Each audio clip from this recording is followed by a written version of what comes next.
లోక్సభ ఎన్నికల వేళ తెలంగాణలో రాజకీయం ఆసక్తికరంగా మారుతోంది.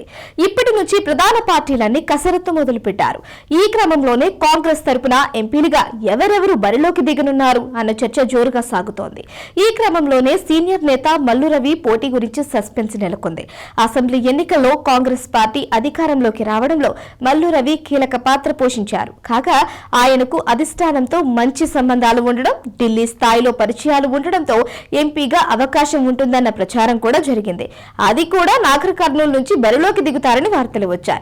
ఇదిలా ఉంటే కాంగ్రెస్ సర్కార్ ఇటీవలే 3 ప్రభుత్వ సలహాదారులతో పాటు ఢిల్లీ ప్రత్యేక ప్రతినిధి నియమిస్తూ కీలక నిర్ణయం తీసుకుంది. కాగా మల్లు రవిని ఢిల్లీలో రాష్ట్ర ప్రభుత్వ ప్రత్యేక ప్రతినిధిగా రేవంత్ సర్కార్ నియమించింది. ఈ పరిణామంతో మల్లు రవి ఇక లోక్సభ ఎన్నికల బరి నుంచి తప్పుకున్నట్లే అనే వార్తలు వెల్లువెత్తాయి. దీంతో ఈ ప్రచారంపై మల్లు రవి స్పష్టతనిచ్చారు.